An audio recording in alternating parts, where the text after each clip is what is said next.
Here's a brief biography of the speaker.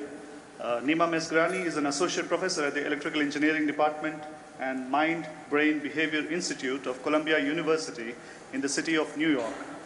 He has a PhD from the University of Maryland and postdoctoral stint at the Center for Language and Speech Processing at JHU and the Neurosurgery Department at University of California, San Francisco. Nima Mesgarani has been named Pew Scholar for Innovative Biomedical Research. He also won the NSF Kavli Institute for Brain Science Award. Nima's interests are interdisciplinary, and his interdisciplinary research combines theoretical and experimental aspects to model the neural information mechanism involved in speech communication. Over to you, Nima. Thank you very much. What do we know about the neural processing of speech in the brain? All right, so let's jump into it. And let's start by an overview of what's involved in the speech communication. So when there is something that the person wants to communicate to another person, what happens is a series of magical electrical activities produced in the brain. That's when they are sent to the muscles in the vocal tract. They produce this time-varying signal that encodes a lot of information about the message, the identity of the speaker, the mood. And when that signal reaches the ear of a listener, somehow that produces another sort of magical activity in their brain, and they are able to interpret all that information, to decode that from the signal. Obviously, because we all the sources share the same environment, if there's another source, they will also add their message to this vibration that reaches the ear, and somehow that doesn't cause any problem for human perception, as we know. All right, so if you look inside the brain and what happens after the sound reaches the ear, you see that there are all a bunch of steps. There are some steps that the sound travels until it gets to the brain, and what you see here is also roughly the number of neurons that you have in each of those stages. So from about 20,000 in the cochlear, we go to 100,000 and then to millions by the time we reach the auditory cortex. And so, these different layers and this, explosion of the dimensionality, it's very tempting to think of it as a very deep neural network, of course. All right, so this is not the end of the story, of course, and there are many other parts of the brain that are also involved in speech communication. Some of them are colored here in this picture, and we know those from mostly lesion studies. So people who have a damage to one of these parts of their brain are going to have speech deficits. And that's how we know that these areas are involved. But what they do, what they represent, and what sort of computations is performed in those areas is very much unknown. All right, so what is this neural speech processing topic? Well, a lot of what we do here in a conference like this is that we're trying to create a model of human speech communication. Right? We have to deal with the same kind of inputs, and we have to come up with the similar types of outputs. So there are a lot of similarities between how these two are implemented. Right? And a lot of the methods that we use here, for example, can be used also to help us understand something about the brain and vice versa. So this area, I think, is really about the unique research problems that appear when you are at the intersection and when you try to study these two systems together. And as you all know, there has been a lot of progress recently in speech technologies. And at the same time, also the neuroscience of speech has been seeing a lot of progress lately in the type of recordings that we can do, number of neurons that we can record from the areas. So I think the challenge that has always been present, and these days is even more apparent, is how do we leverage and combine the advances in two fields, right? Like how do we use what we have in one field to progress to make advances in the other field and vice versa. And one research proposal that we've been following is to have a combined approach. Right, so to have people who are trained in both areas and can operate in both. And so we have speech neurophysiology research that so there are the people who are asking the most basic questions, like what happens to the sound as it reaches you, how is it represented. And then with that knowledge, we can create better models, and the models can also help us understand the brain better. And of course, if you're in these two areas, you always run also into translational possibilities and applications that can result in things like speech-brain-computer interfaces. Like, is it possible to directly read speech from the brain? All right, so here are three research topics that are very active in this area these days. And a lot of people are putting a lot of effort into this. One is predicting the neural activity from the acoustic signal. Right? So if you know what was heard, how do you model, how do you create a model that can predict the responses that you see in the different parts of the brain? And of course, the better models you have, the better you understand the brain. And traditionally, mostly, this area has been using linear methods. And nowadays, deep learning is making a lot of advances into creating more accurate models. The inverse of this problem is, how do we go back from the neural activity to the sound? Like, if you know the neural signals, is it possible to guess or to reconstruct the sound that the person heard? And this has potential, for example, for speech neuroprosthesis. Like, if somebody is unable to talk for a variety of reasons, like locked-in syndrome, is it possible to directly read the speech from their brain? And finally, another area that has been seeing a lot of attention lately is this possibility of having hearable devices, such as a hearing aid, that is also connected to your brain. And for example, it knows that you're trying to pay attention to a certain person, so it can try to help you by doing some signal processing and amplifying the voice of that person. So in the interest of time, I've decided to focus on these two topics and go more into depth and show you some of the recent progress in that area. All right, so if you want to understand the brain, the first thing is to have a measure of the brain activity, right? So how do we get to that? Like, how do we measure the neural signals from the brain? There are some non-invasive methods, like EEG. You can basically just measure the voltage on the scalp, or you can measure the electromagnetic field around the head of a person by putting them into an MEG machine. Or you can measure the neural activity indirectly by, for example, looking at the blood flow to different parts of the brain, which is what happens in functional MRI. If you want to get closer to the brain and get a better recording and with more resolution in time and frequency, then you have to go to invasive methods. And these sort of methods also are very widely used these days. And so the places that perform brain surgery for a variety of reasons, there's always this opportunity to work with patients who are in hospital and waiting for the operation, and they have implanted electrodes in their brain. One example of that is ECOG, in which they put the electrodes on the surface of the cortex. The second one is a stereotactic EEG. What you see there is a shaved skull, and they basically just drill some tiny holes and they insert electrodes into the brain to deep structures. And in some cases also, there's even cases that they implant arrays that you can actually get single neuron recordings. So I'm going to focus mostly on these two techniques, which are invasive and allows us to see the neural activity in a very high resolution. And here is an example of the type of signals that we see. So what you see here is a cross-section of the brain from the top view. And the part of it that is magnified contains the primary and the secondary auditory cortex. So the primary is the first stop of the sound in the cortex, and the secondary areas are then getting projections from that. So you can think of it as more shallow layers and deep layers of a neural network.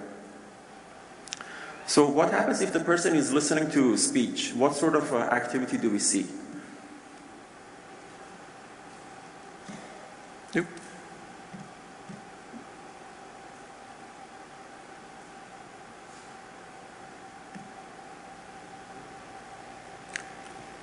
Oh yeah, so that's the type of research. So as you can see, when the person listens to a speech, there are these different areas that is just showing up, like they become active and go inactive. And the question here is, of course, the encoding question is, how do we go from a speech? If we knew what the stimulus was, how do we predict the responses? And the inverse of this problem is, if we have that activity, but we don't know what the person actually heard, how do we go back and reconstruct the sound that the person was listening to? And this question has been a very old one. A lot of people have looked at it over the years. Initially, this was used to understand the neural representation better. Because when you're in the neural space, it's very unknown. But if you go back to the sound itself, you can look at the spectrogram and interpret it and see, oh, these features are there, these features are absent. So it tells you something about the representation in the brain. But this method, when it's applied to human brain and speech, then suddenly it has opportunity for this mind reading, this inverse mapping from the brain. And especially because people have shown that when you listen something and versus when you imagine listening something, or when you imagine speaking something, the type of neural responses that you get have some similarities. So it's a possibility of decoding even just the imagined speech, not even if you are not listening to it. All right, so one of the problems in this field to actually make this a possibility is that the reconstruction quality has been really low. And in fact, none of the methods so far have tried to subjectively evaluate the quality. And they use all different kinds of models for regression, linear or nonlinear. And also the signal representation that they have been trying to reconstruct has been diverse. Some people go for the spectrogram itself, some for the envelope, modulation spectrum. And speech vocoder was something that hasn't been tried until recently. So just to give you a flavor of what sort of thing is possible, I'm going to talk about a recent study that we tried to compare using linear versus nonlinear regression with deep neural network regression versus reconstructing the spectrogram or trying to reconstruct the parameters of a vocoder, speech vocoder. So very briefly, the input to the model in this case is just a neural activity at different frequency bands. We have a feature extraction section that has locally connected networks or FCN or fully connected networks or the concatenation of the two. And there is a feature summation which is implemented with a fully connected network, and it tries to reconstruct whatever target for the speech that you've chosen. And in the case of the vocoder, you have spectral envelope, pitch, voicing, and so the number of those parameters is large. So one thing that we tried was to use an autoencoder to find a nonlinear compression of that. And then that would be the target of the reconstruction. And from there, we can just use the decoder part of the autoencoder to reconstruct it back. All right, so here I have some examples. The first one that you're going to hear is if you just use linear regression and try to reconstruct the spectrogram and then go back to the sound.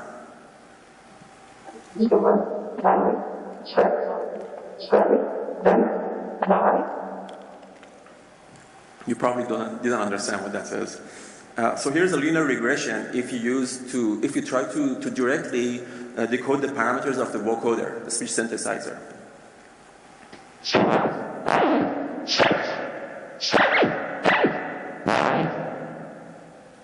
And here is now if you use a deep neural network with the spectrogram.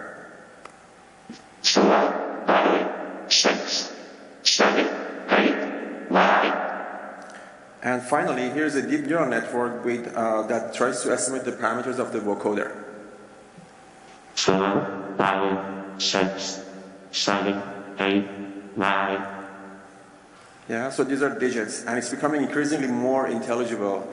And in fact, we tried and tested using some subjective hearing tests. And with the last system, people were reporting more accurate decoding of the digits, higher quality of the recording. So only one that actually you can see the harmonics of the speech. And also they can decode the gender more easily. That's also shown in the digit confusion matrix here. By the time you get to the DNN and the vocoder, it was much less confusable for people. So this is a research area that's, as I said, it's very active. People are trying all sorts of different methods and different targets. And the goal is really to have the possibility of having instead of a hands-free communication to a mouth-free communication. So you don't even have to speak. You can just think about something and communicate with another person using that. And what would happen to speech processing, it's a mystery. All right, so yeah, and as you can see, there are a lot of possibilities for the type of research that we do here to enhance that area, and that's create an opportunity for cross-disciplinary research. So the second area that I wanted to tell you about is the attentional decoding. So this is also being done in many places now. Many people are trying to make this a reality, which is this idea that you have a hearable device that can help you. It's connected to your brain, right? It's aware of your intentions. So this happened when a few years ago we asked this question of, okay, so you can reconstruct from someone's brain, right? Which I just showed you. But what happens if that person is listening to simultaneous speech, right? Like if there are two speakers talking at the same time, do you see the representation of both? Or do you only see the representation of the one that the person is attending to? What will come out of their brain if you reconstruct the speech? So we tested this using these ECOG recordings. So you go to the patients and you ask them to listen to simultaneous speech as you're recording from their brain. And here's a study that we did some years ago, that here what you see are two different speakers shown in blue and in red. If you play them by themselves in isolation, single speakers, and you reconstruct from the brain, you get some spectrograms that are, look pretty similar to what you had, right? Not surprising based on what I showed you before. But now, if you play them at the same time and ask the person to pay attention to the blue speaker, and then play them again at the same time and ask the person to now pay attention to the other speaker, this is what comes out of the brain. These are the reconstructed spectrogram. And as you can see, even though that the bottom row is the exact same sound, the only difference is the attention, now it looks a lot more like the speaker that they were attending to, right? And it shows more here if I put them on top of each other. So this then created this opportunity, right? Like, is it possible to have a mind control device? Based on this idea that now that I'm talking to you, your brain waves are modulated with my speech, at least if you're paying attention to me. And so is it possible to then track someone's brain waves and automatically figure out who in the crowd you're talking to, so that then you can go and amplify that speaker? It's a great idea. Of course, it's very difficult. There are many challenges that you have to solve. And some of those challenges are listed here. So first of all, you need to have a way of measuring the neural activity in a non-intrusive way. And you need to have fast and accurate methods of decoding, right? So this is a signal estimation problem that you have to solve. What's the best way to decode that? And another problem is that if you want to compare the brainwave of a listener to the sources, you don't have the sources. You only have the mixture audio, right? So how do you solve that problem? In terms of the electrodes, a lot of research is going on to figure out what is the minimum that we need. And people have been playing with electrodes that you can put around the ear, or you can even put them on the earbud itself. So the earbud can have a couple of electrodes that can give you enough information to decode the attention. Of course, if you want a better signal, you can use minimally invasive. So these are the electrodes that are placed underneath the skin, not penetrating the bone. Or you can go to invasive, long-term invasive recordings. So there are devices that are currently used, for example, for epilepsy treatment. And this might sound like a big deal to you, but if you talk to a neurosurgeon, they tell you that this is just like a root canal. It's not very complicated than that. And it's always a question of the trade-off, right? Like if the gain that the person achieves by having an implant is big enough, then it might justify having a surgery for it. All right, so one of these challenges that I mentioned is particularly relevant for us here, right? Which is how do we decode the attention when we don't have the isolated sources in the environment? So you basically first need to solve the cocktail party problem, right? Because then you can compare those sources with the brain waves. And people have been using beamforming as one solution, which is a great solution.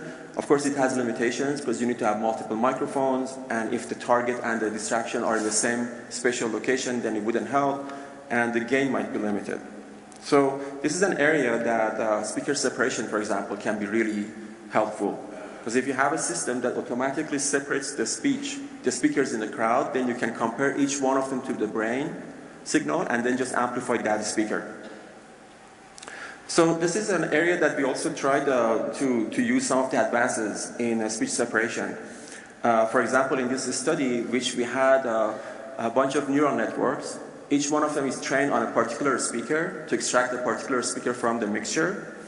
And then we reconstruct from the brain of a listener, we compare it to each of those separated sources, and we amplify the one that the person is attending to. It's the most similar source to the brain waves. And this system works really well. It improves the objective and subjective experience of the person who is using it. This is the comparison of system on and system off.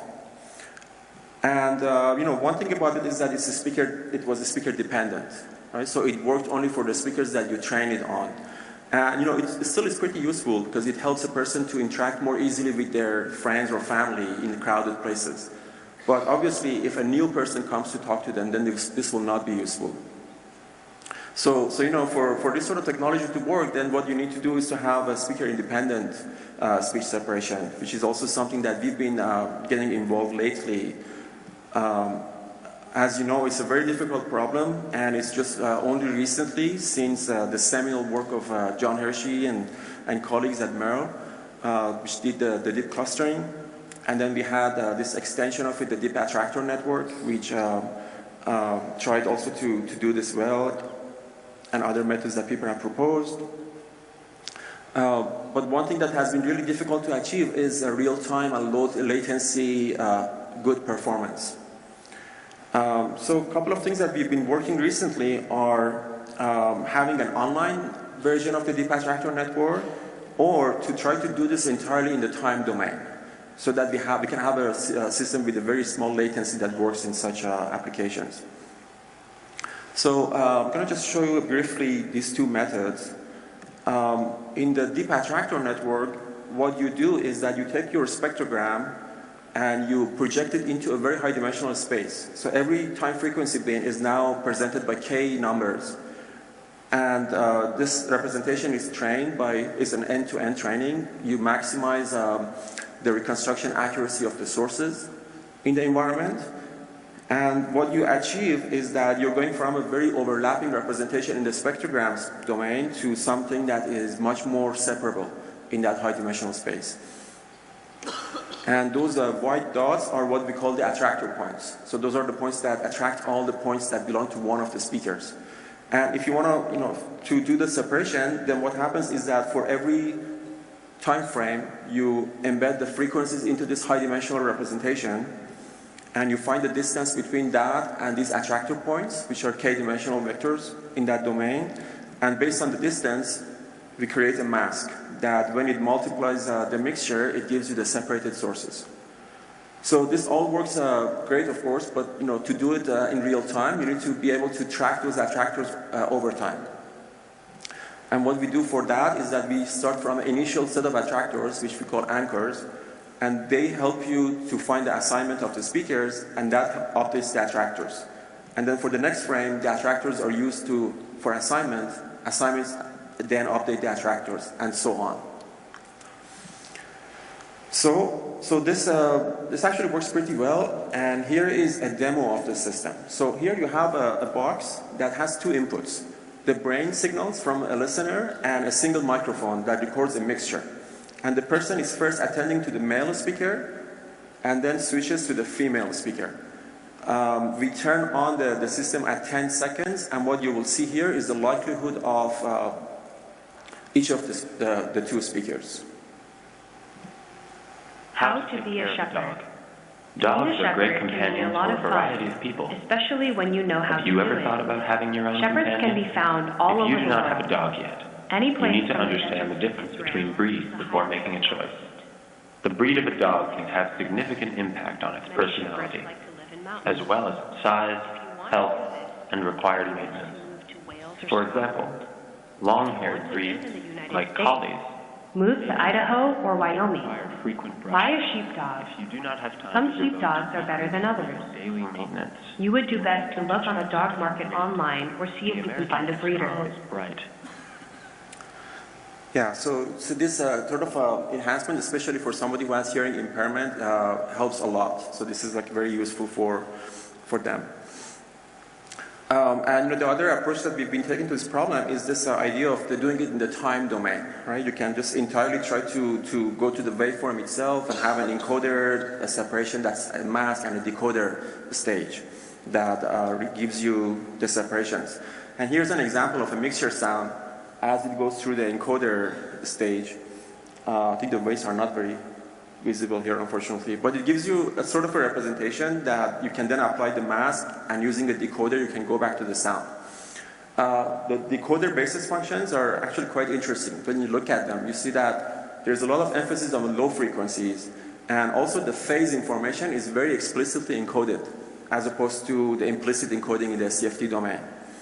And this system works really well.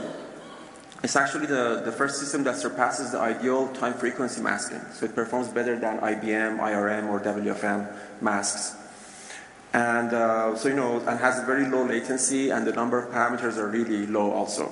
So, this hopefully will be a good solution for having this sort of attention decoding real time.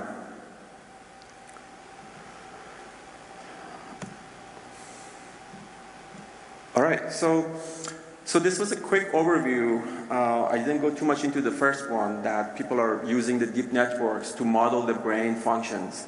And then using the interpretation of the deep networks, you can learn something more about the brain. The second thing was the reconstruction. Hopefully, one day we'll read the mind without the need to speak. And this attention decoding. And I think, just something that I like to emphasize is the importance of having this sort of interdisciplinary approaches that, because there are very unique challenges that arise when you're trying to solve these sort of problems that, that require some dedicated engineering or, on the other hand, the neuroscience part. All right, so I'd just like to acknowledge all my colleagues who contributed significantly to this work, including the neurosurgeons that do the implants and allow us to record, and the funding agencies. And thank you very much for your attention. Last slide, on this slide, you are talking about that mind reading. So one information I want to share with you, some MIT laboratory is doing a brain-to-brain communication system. That means you don't have to speak, you don't have to write, you don't have to gesture. Your brain signal will be directed to another person's brain signal, and there will be no any physical interpretation. Without any physical interpretation, your brain will be communicated to the another person's brain. It's called brain-to-brain communication, and this type of work is being developed and it's done by MIT laboratory. So your dream will be fulfilled in near future, because try to do it brain to brain without speech. Okay. Yeah. So in your reconstruction of speech from brain signals with the digits, and then you play back the reconstructed spectrogram or the vocoder. But I don't know what the variation is between digits and within digits. But could you not try to figure out which digit it was from the signal you reconstruct? Oh, you mean to directly try to decode the digit? Yeah, right? exactly. Yeah. So that approach also, we've also done approaches that we try to directly decode the phonemes, for example, right? And then from the phonemes you can do recognition, and then you can do synthesis. It is possible. One appeal of having a continuous signal, something that continuously related to that, is that there is this co-adaptation that happens in all the brain-computer interfaces, that if you give a person a continuous variable, their brain can adapt and learn ways to modulate it, so they can enhance, which is very difficult to achieve if you give them the discrete units, because if it's not the right thing, then they don't know where to go. But if there is a continuous variable, they can try to, using the neurofeedback, try to adjust it. So these two approaches, we're pursuing both, but it's unclear which one would be better for a particular, and you also don't have intonations if you just use that, so the other type of information that you can carry if you have a continuous signal, continuous speech signal, might be important. Good, thanks. Nima, Yeah. thanks for the Yes. For the excellent talk. Thank you very much.